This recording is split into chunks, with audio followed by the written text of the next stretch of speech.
Hello, hello, and welcome to episode 47 of the Digital Quill podcast with your host, Mars Wilson.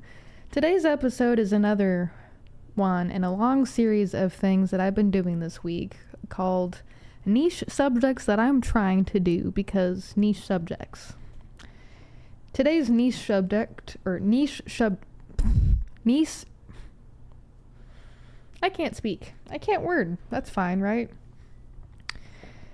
Today's niche subject is media and movies. Not only am I going to talk today about my top 10 favorites, or like top 5 to 10, maybe more favorites when it comes to movies and shows, but that's pretty much what I'm going to talk about today, is my top 10, I am gassy, my top 10 movies and shows. Or at least like 5, 10, I don't know. We're just going to talk about movies and shows today and like various formats and film and like my experience with film and shows and why any of this today matters to me at all and why we're talking about it as a niche. So hello. Hello there. Hi. I am me, she is she, this is we. This is the Digital Quill podcast 47th episode with your host Mars Wilson. I know I probably said that already, but I'm kind of excited to be here today. Because we are going to talk about movies and shows and my favorites and hopefully your favorites too. And yes, this is totally engagement bait, 100% the next few questions I'm about to ask you.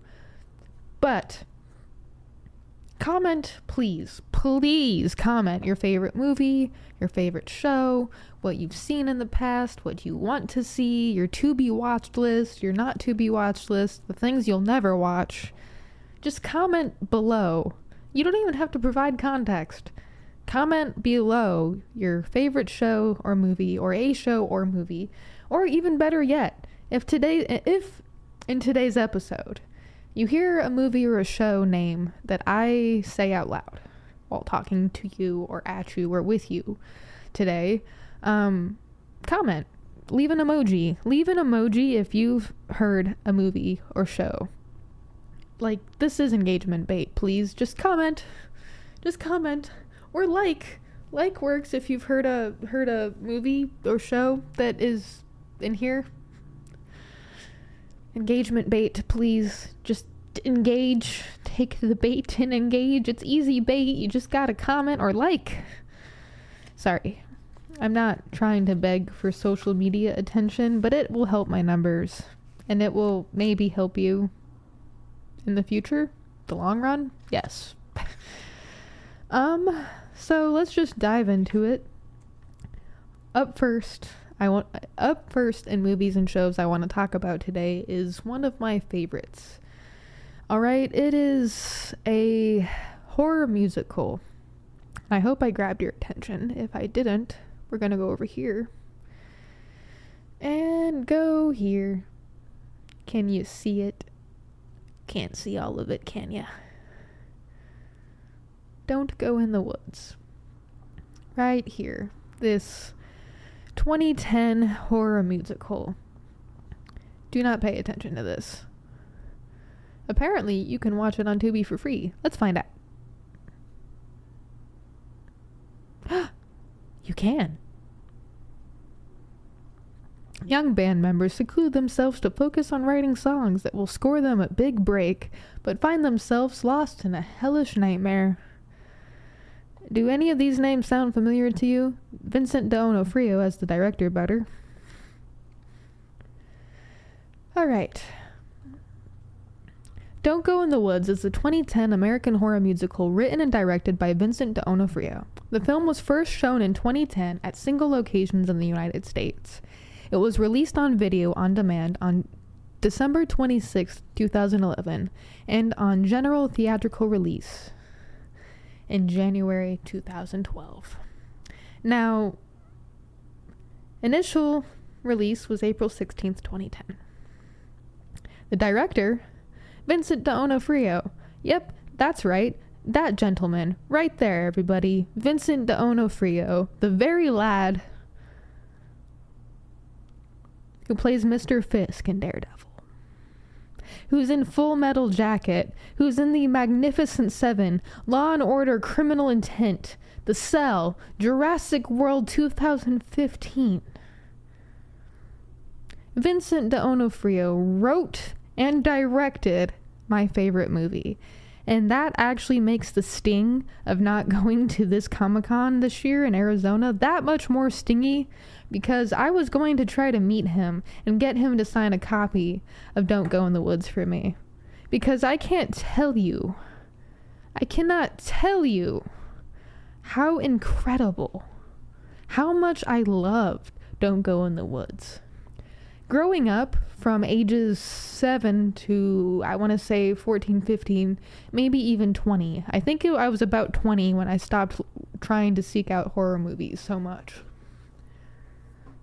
20, almost 7 now for context. It makes the sting that much more worse to know that he not only directed Don't Go in the Woods, but he wrote it too. And to know that it only got 13% Rotten Tomatoes, 29% Metacritic, and a 2.7 out of 10 IMDb rating is absolute fucking blasphemy. Excuse my French. Actually, you know what? Don't even excuse my French. Because it is absolute fucking malarkey. Blasphemy. It's dumb. The fact that this movie is actually one of the better horror movies out there, compared to some of the higher quality crap that I've seen, and you have a Vincent D'Onofrio very own written and directed movie. We didn't even get a soundtrack, guys. You know how badly I want cover songs to this movie? So badly.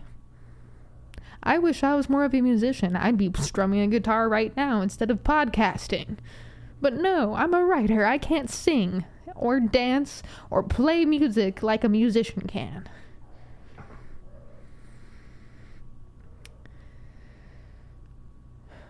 Don't Go in the Woods is definitely cemented as my favorite movie of all time. Like, the number one spot. And what's funny is I don't really do in absolutes like that. I really don't. I hate dealing in absolutes because things change all the time. But I can do an absolute in this because it reaffirms and reiterates to me why I love movies and shows so fucking much. My senior year of high school, I was in film study. I loved film study. That was one of my favorite classes. Mr. Bush, if you're from North Canyon High School, you might recognize the name. Anyway, great class. It was like my first class senior year. And that is where I saw a silent movie with Mel Brooks, Gone with the Wind, which, by the way, took like 4 or 5 days to watch because it's a 3-hour-long movie. Good movie. Definitely makes it in my list of movies that I like watching or have liked watching and have learned or gained something from in some way or another. Silent movie, if you don't know this one, and you claim to be any form of a film buff, one, you're lying. Because if you don't know this movie, you're not a film buff. No, I'm kidding. I can't really claim that. But it is a pretty momentous occasion of a movie.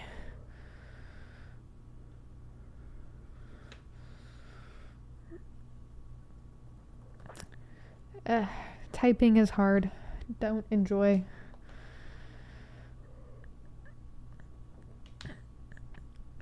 Alright. A lot of you from the 70s might recognize this one. If you are a fan of Mel Brooks on any level, you might recognize this one.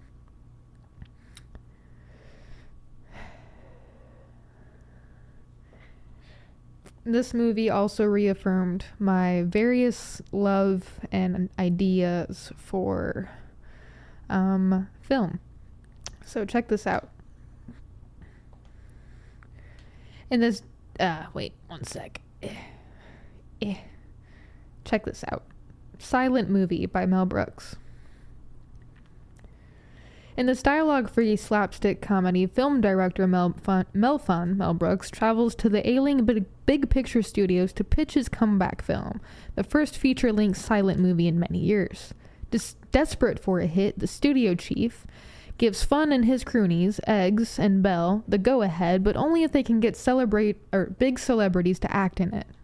Excited, Fun begins an adventure across the country in his effort to secure superstars for his film.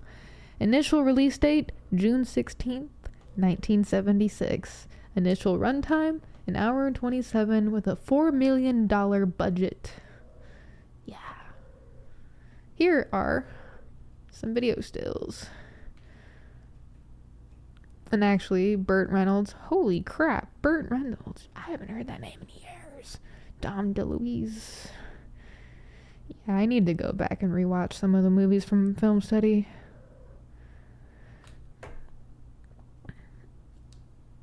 Such an amusing movie. Yep, the iconic as heck shot. Jeez. I can kind of remember sitting in the back row of film study even now. Let's see. On here on this list thing, I have A Walk to Remember and My Sister's Keeper.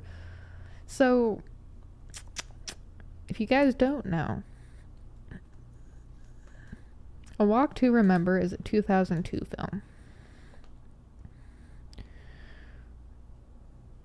And it is kind of a sad one. My Sister's Keeper is arguably just as sad. And that one's a 2009 film. I actually believe that might be a remake, but I'm not sure. So, Solo desktop. Here is A Walk to Remember. And here is My Sister's Keeper. A Walk to Remember is set in North Carolina, following the rite of passage of a jaded, aimless high school senior who falls in love with a guileless young woman he and his friends once scorned. The two develop a powerful and inspirational relationship in which they discover truths that take most people a lifetime to learn. It's a Nicholas Sparks story, of course. And My Sister's Keeper, conceived as a marrow donor for her gravely ill sister, Anna Fitzgerald has undergone countless surgeries and medical procedures in her short life. Though their older daughter's life has no doubt been prolonged, the unorthodox decision of Anna's parents has cracked the entire family's foundation. When Anna sues her parents for emancipation, it sets off a court case that threatens to destroy the family for good. It's a story by Jodi Picoult, who, by the way, I have read books by. I don't think I ever actually read that book. Let's see. Wow. There's a lot of stories I haven't read by Picoult. The Pact. She was writing when I was born. Jeez. You know, that might actually be why I know about her as an author. That makes sense. Okay. We've learned some new things today in real time together. So I like both movies for a lot of the same reason. Just like I like A Fault in Our Stars, which I have not watched since I rewatched it 3 times in the same year, or same 2-year period. Years after it came out.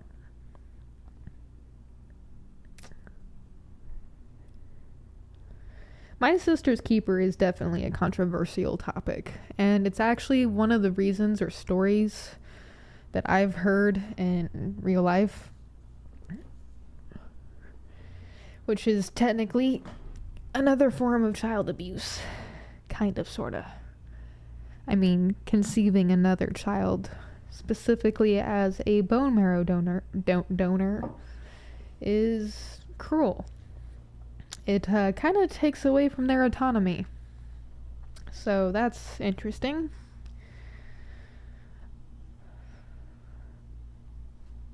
A Walk to Remember. It's hard to kind of remember the plot, and I don't want to give away the details, even though this is a movie that came out 20 years ago at this point.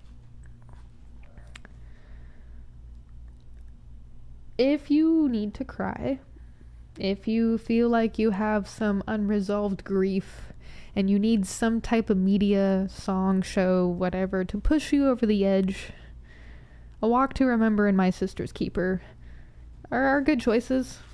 Are really good choices for that.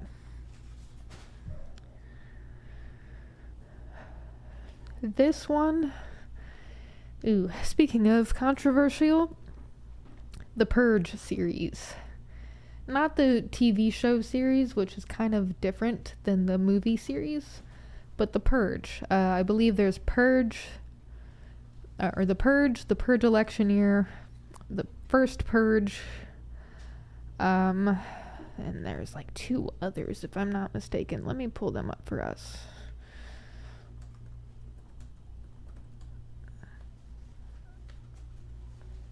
The Purge movies in order. There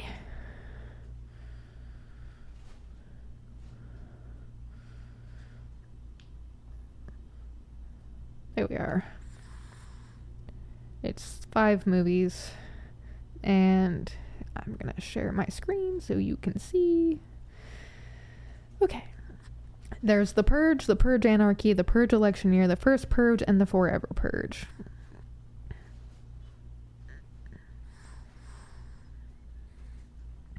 Is the Purge based on a true story? No, and none of us should want that.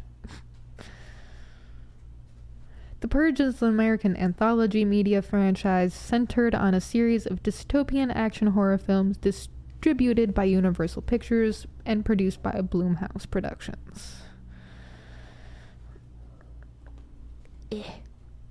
In an America ravaged by crime and overcrowded prisons, the government sanctions an annual 12-hour period during which all crime activity, including murder, is legal. James Sandon, Ethan Hawke, and his family face the ultimate test when an intruder drags the vicious outside world into their home. James, Mary, Lena Headey, and their 2 children struggle to survive the night while trying not to turn into monsters like the ones they are striving to avoid. I know this is a controversial movie in general to have as a top favorite of any kind, but I can't remember which movie it was exactly.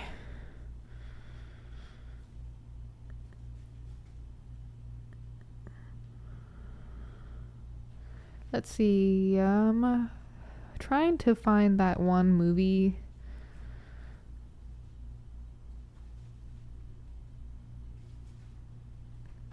Where they talk about why the Purge kind of exists.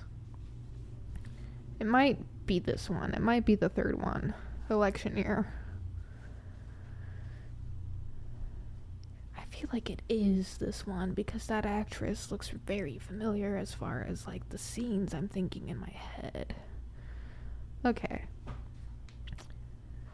Back to video.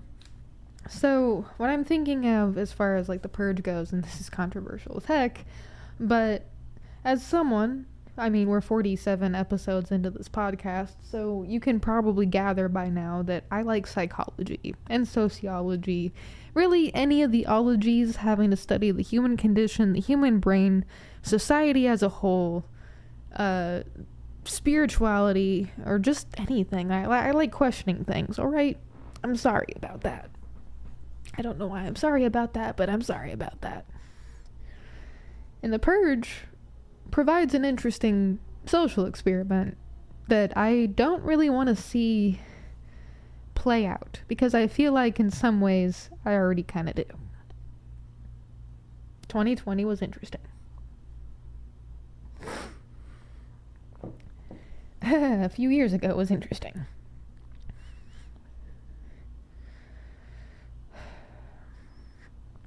In one of the movies, I think it was Election Year, one of the doctors or scientists or elected officials or whatever was talking about why they created the Purge as an experiment of sorts to kind of lessen crime. There's like an adage or a saying that goes where if you make something illegal, people are 10 times more likely to want to do it because you are effectively telling somebody, no, you can't do that.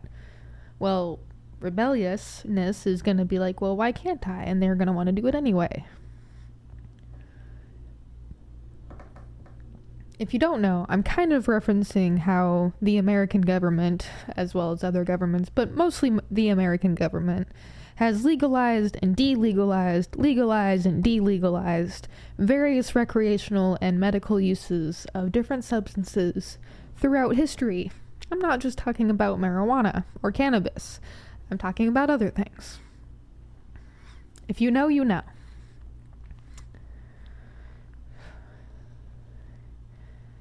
And the scientist lady said that statistics seem to report that by making crime legal, it lessens crime throughout the rest of the year or whatever, something like that, to that effect. And I'm kind of like, interesting. Very interesting. Do I have a purge list in a fantastical world? Yes and no. Personally, and it's taken me a lot of time and therapy to come to this weird conclusion, but personally, once upon a time, I would have gone after people like my biological father or whatever to enact the nice little role, right? Pedophiles. But now, I don't know how much I want to just go out and willy-nilly murdering things and people, because I feel like while I'll murder bad person good, maybe, subjectively. Is murder on any level or violence on any level good? That's a question I've been asking myself the last year or two. Is murder or violence on any level good? I don't think the answer is yes. But also, I don't know. I'm not an all-knowing, all-seeing person. Because there's self-defense, and there's nuance, and perspective, and probability, and statistic, and it's just, you can't one size fits that answer. Is violence or murder a good idea? And that's like an interesting thing to me, like that movie poses as far as questions go. Like, do we need to have, as a society, an area or a way of which we need to blow off steam? I mean, is that something we need? Is that something that would lower crime rate to the point where we wouldn't have crime at all except for, say, this specific period? I don't know. But they are an entertaining concept of movies to watch, especially because, one, there's the dystopian element. Two, there's the societal question element of if this existed, what would we do? Who would we be as people? And yada, yada, yada. I like that series. I do. It's such a controversial and weird idea, but I don't know. In a purge world, what would you do? That's a genuine question, by the way. What would you do if you lived in the purge? Me? My new answer after kind of getting rid of that list idea is I would steal a bunch of stuff from a department store. Gaming consoles. Games. Lots of books. So many books. I would probably break into places just for shits and giggles. And that would probably be the current extent of it. At one point, I had imagined myself taking the Mad Max way out and just going full The Purge anarchy and going after criminally pedophilic people. But again, is murder bad? Probably. That is a question I need to debate myself later on. Moving on to other possible movies and stuff I like. On my list, I have this one, Kubo and the Two Strings, a 2016 film. which, let me pull this up really quickly. I did not have my material ready. I mean, I had some of my material ready. Alright, solo desktop. Here is Kubo and the Two Strings. A nice little animation movie that is now back on Netflix, if I remember correctly. Young Kubo's peaceful existence comes crashing down when he accidentally summons a vengeful spirit from the past. Now on the run, Kubo joins forces with Monkey and Beetle to unlock a secret legacy. Armed with a magical instrument, Kubo must battle the Moon King and other gods and monsters to save his family and solve the mystery of his fallen father, the greatest samurai warrior the world has ever known. It is a 2016 movie released in August 2016. It is rated PG. And here are some movie clips of just some interesting things in general. Open link in new tab.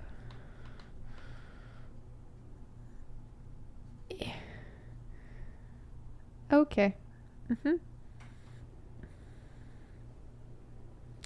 And there's a cat in my room.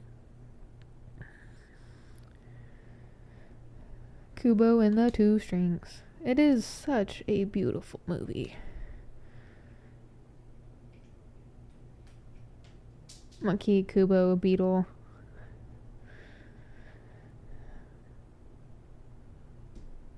Let's see. If you must blink, do it now.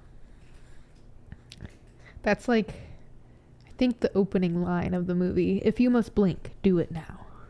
For the story I'm about to tell you. It's like such a heartwarming, and you have to see this movie for yourself. You really have to see. Is that what I think it is? Did I just see? I did. An art book. Yes. An art book for Kubo and the Two Strings. That is so cool. Holy crap. Life complete. So creepy. Oh, hey, look. My new wallpaper. For my phone. Yep. Kubo and the Two Strings. Also, un momento, por favor. Sorry about that. I'm back. Not that you will notice much of a difference. Where was I? Something about Kubo and the Two Strings and how you should really watch that movie and how I have a new wallpaper coming up now. Neat. On to the shows. So on here I have top 5, Avatar: The Last Airbender, My Little Pony, Heartland, BoJack Horseman, Scooby-Doo Mystery Incorporated, King of the Hill. There are other shows I like, Buffy the Vampire Slayer, Sex Sent Me to the ER, The Paranormal, or not The Paranormal, The Haunting, or The Haunted and a Haunting, or The Haunting and a Haunted, I don't remember, Anthony Call is the host of one, The Orville, Star Trek The Next Generation, let's see, Hilda, Zoe 101, Regular Show, Adventure Time, Steven Universe, Robot Chicken, The Magic School Bus, the original, Caillou,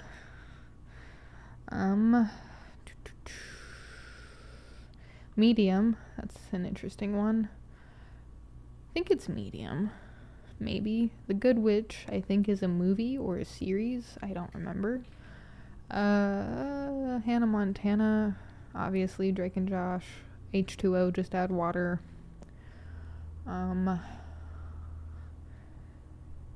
There's a lot of shows I like, but I chose these 6 for a reason. So I'm going to start with Avatar: The Last Airbender because Avatar. And we're getting Magic the Gathering cards later this year in November. I can't wait.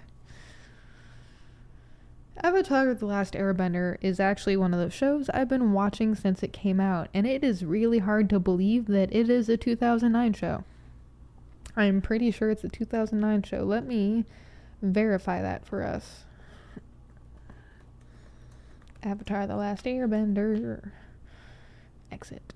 exit, exit, exit. I'll zoom in on the description part. 100% Rotten Tomatoes. Gee, I wonder why. Because it's that good. Oh, it's not a 2009 show. It's a it's a before that show. Wow. Okay. Yep, sure. The world is divided into 4 nations: the Water Tribe, the Earth Kingdom, the Fire Nation, and the Air Nomads, each represented by a natural element for which the nation is named. Benders have the ability to control and manipulate the element from their nation. Only the Avatar is master of all 4 elements.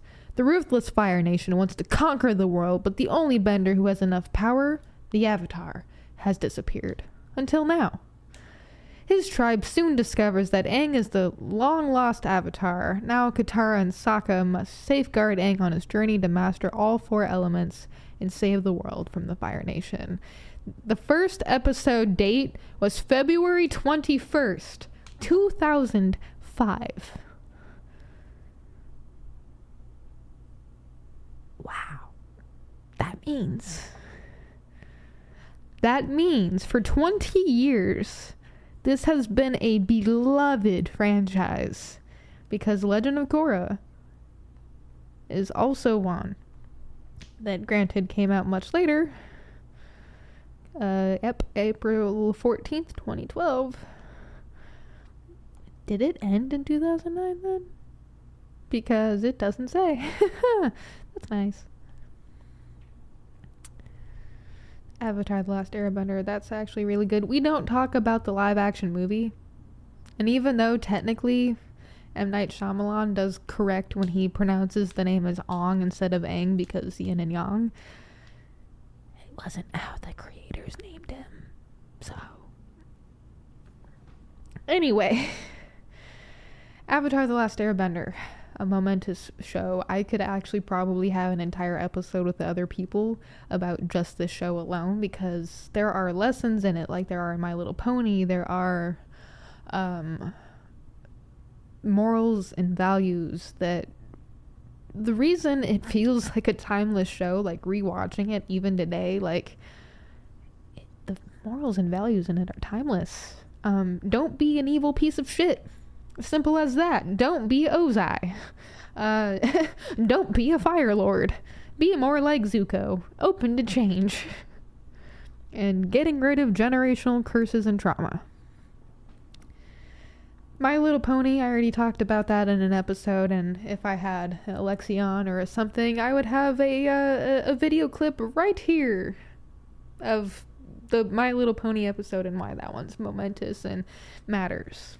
Heartland. You probably have no idea what Heartland is. That's probably one that's out of your element. Here. We're gonna show you. We're gonna show you all about Heartland. All about it. Indeed. All about Heartland. All about it. Come get your Heartland. Right here. Heartland payment systems. That's freaking hilarious.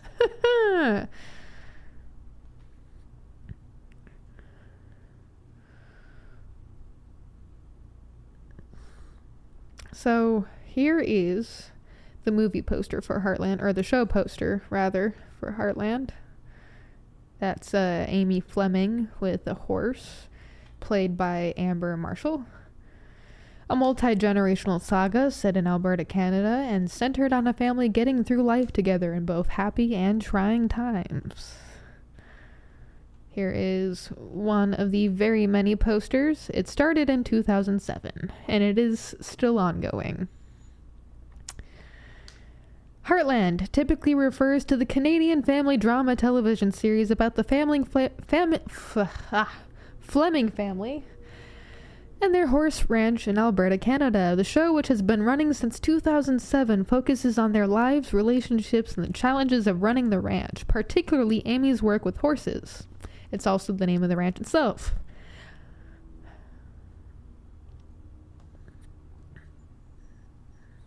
This sprawling family saga takes place where an unfortunate tragedy has glued a family together to pull them through life's thick and thin moments. Follow young Amy Fleming as she slowly discovers she possesses her now deceased mother's ability to aid injured horses, as well as maintaining good relationships with those who are trying to get by one day at a time. The family pursues forgotten dreams and challenges as their strength is tested against personal struggles. Here is some of the cast. We have not seen Georgie in a long freaking time, and Heartland from Canada, I have a question for you. Where is Georgie? Where is our jumper that we haven't seen in like 2 or 3 seasons? There's Amber Marshall as Amy Fleming, Graham Wardle, I won't give spoilers, Michelle Morgan as Lou or Louise Fleming. There are 18 seasons. There's going to be a 19th season. Maybe even 20th. Who knows? But it is ongoing, and it will probably be going on for the rest of time. I mean, think of it this way. For at least when it comes to Heartland, I didn't really have a consistent family growing up. That's just a common denominator, right? No consistent childhood, no consistent family, no consistent love in my life. Except for my own and my friends. Heartland is my comfort show that isn't a cartoon. Heartland is my, oh yeah, that's what families kind of look like. They're dysfunctional sometimes, but sometimes they're functional. Not mine. Not mine. There's a lot I could say about Heartland. As a matter of fact, one day we might have to do a watch through, you know? Maybe. I haven't rewatched the first season in so long, and being on the new season, it's kind of hard to,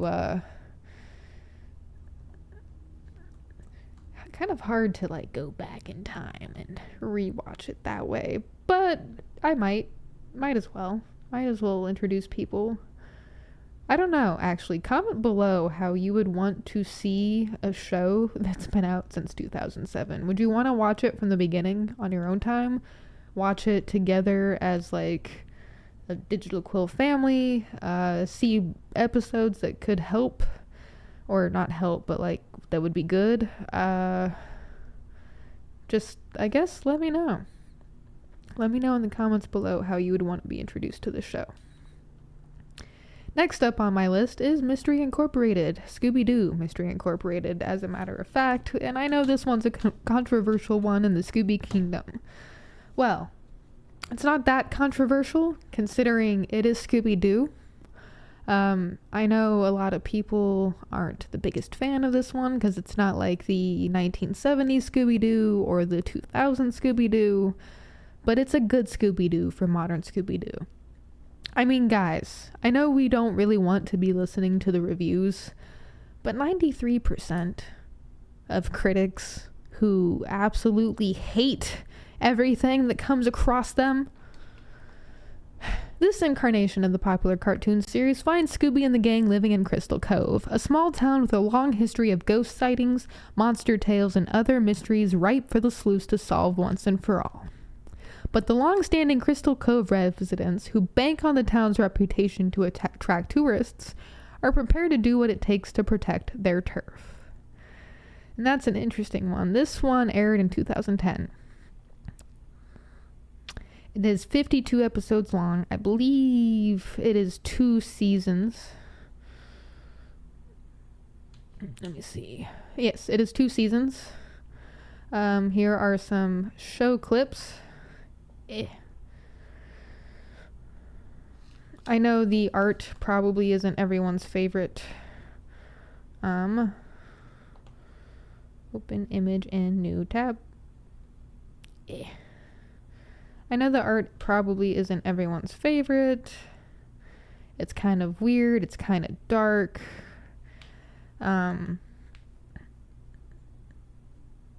It's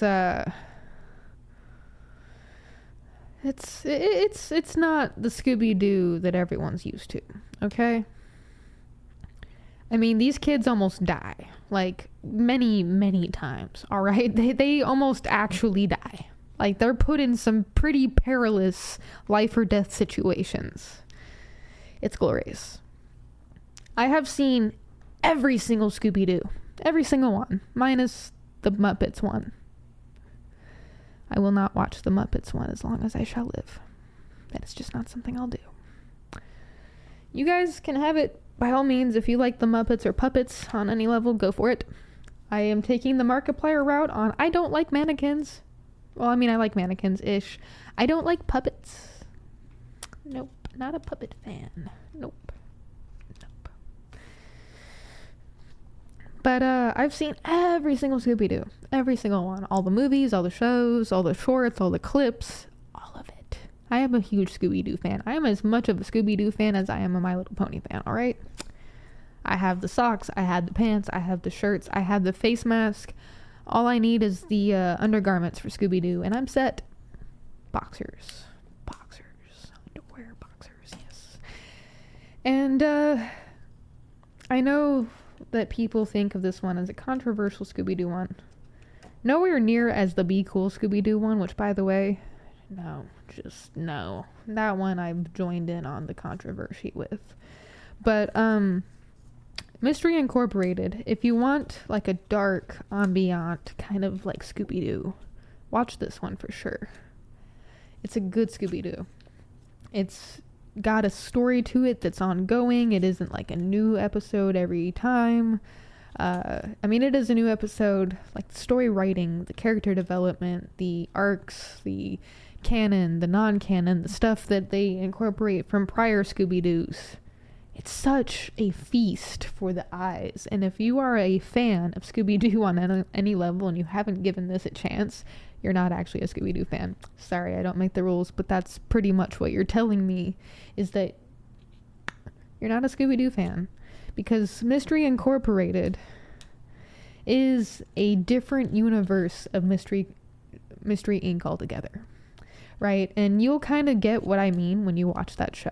So go watch it. You'll probably thank me later. It's interesting for sure. It's definitely interesting. Next up, I want to talk a little bit about, because in less than a month, we have the very first episode coming back. And then I'll circle back to the other thing. King of the Hill. You know of it, you love it, you remember Hank, and you remember, God damn it, Bobby! And you remember Boomhauer and Lucky, and you remember Luann and Con and Min and Bill and Dale and everybody. I'm gonna end up blanking on names. I'm exhausted, sorry. And yep, we're getting a reboot, a 20 years later, where we see where Bobby Hill ended up. Does Hank still sell propane and propane accessories? I sell propane and propane accessories. Of course, that one's a great show. And I included it in this list of mine for a few reasons. One, because I didn't really know what to put on this list. And two, or when I was writing these notes earlier. And two, King of the Hill coming out next month. I mean, come on. Of course, I had to put it on. Talk about it, speak about it. Are you going to watch the first episode when it airs on Hulu in August? Are you? You better. And finally, a controversial show. I know I probably ruffled a few feathers when I mentioned it. Or I didn't. And I know the internet is like, if someone says this is their favorite show, that's a red flag. I agree. If you don't have context. And I'm going to give you context as to why BoJack Horseman is one of my favorite shows. You've seen it. You know about it.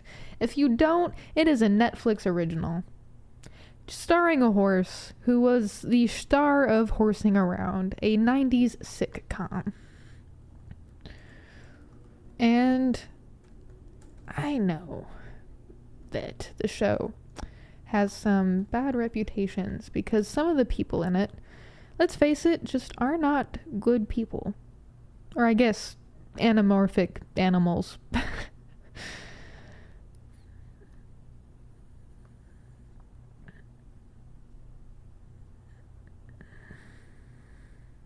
So here is the screen share.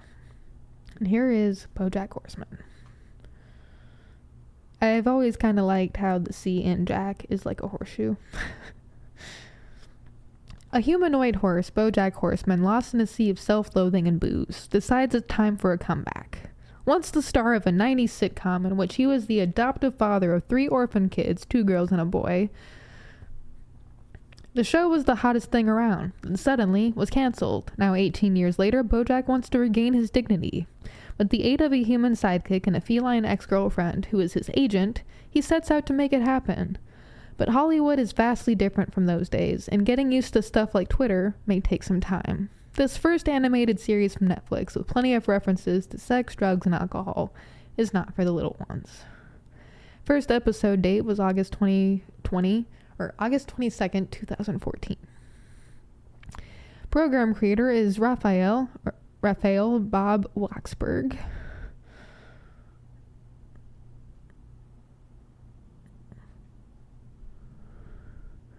And this is an interesting question.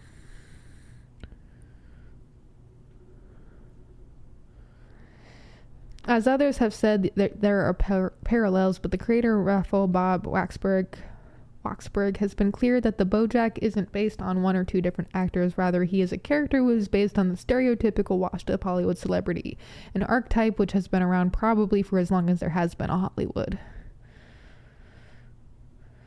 So, with that being said, kind of talking about that, I noticed it had a 94% rating. Hollywood, right? BoJack Horseman is a dark and artistic homage to the human condition in a weird, brilliant, tragic, beautiful, and disgusting way. Here you have a drug-addicted, booze-addicted, sex-addicted, self-serving, I'm gonna say it, piece of fucking shit. And throughout the entire show, I've rewatched it a few times. Sometimes I get something different out of it. But throughout the entire show, you have this man, this horseman, this character who keeps making shitty decision after shitty decision after shitty fucking decision. Just one mistake after another, one failure after next. A lot of the choices and a lot of the mistakes and a lot of the failures are his doing, of course. But that's the message. That's it right fucking there. Pardon my French. About the human condition. About being human. About you and I right now listening and talking to this. It all comes down to choice. When you wake up in the morning, are you going to choose to smile at your neighbors, or are you going to scowl at them like they're the worst fucking thing on the planet? Are you going to drink that 6-pack, destroy your ability to think, create an early onset dementia or Alzheimer's, ruin your liver? Are you going to do that? Or are you going to drink some water and some ginger ale? Are you going to smoke 12 packs of cigarettes a day? Or learn to quit? Or even cut back? Are you going to... Yeah, I could go on. I could literally go on when it comes to choice. Because here in BoJack Horseman, you can see the pull, the drive a little bit in the character on how he wants to be a better version of himself. And on some level, he ends up being that. And I'm going to spoil the ending for you guys. But at the end of the show, I forget how many seasons it spans. I think like 3 or 4, maybe. At the end of BoJack Horseman, he finally gets to a point when he starts to realize that it was his fault. That all of the issues and the problems and the bad relationships and the lack of connection and every fucking thing, it was all on him. It was him choosing to drink It was him choosing to do drugs. It was him choosing not to call the ambulance over Sarah Lynn.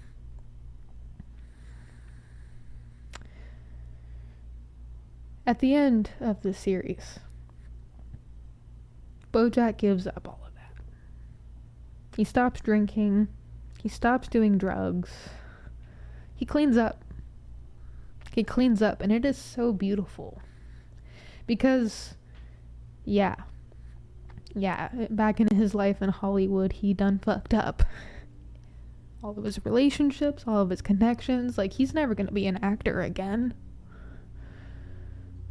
But he ends up becoming a professor in a college in a smaller town, somewhere back east. And to see this person who has gone through trauma, because growing up, BoJack Horseman had abusive fucking parents. His father was a joke of a father. His mother, could you even call her a mother?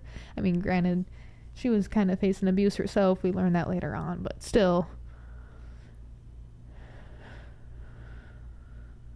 Generational trauma and curses and the human condition. If you watch BoJack Horseman, watch it with the eyes of learning about yourself and other people.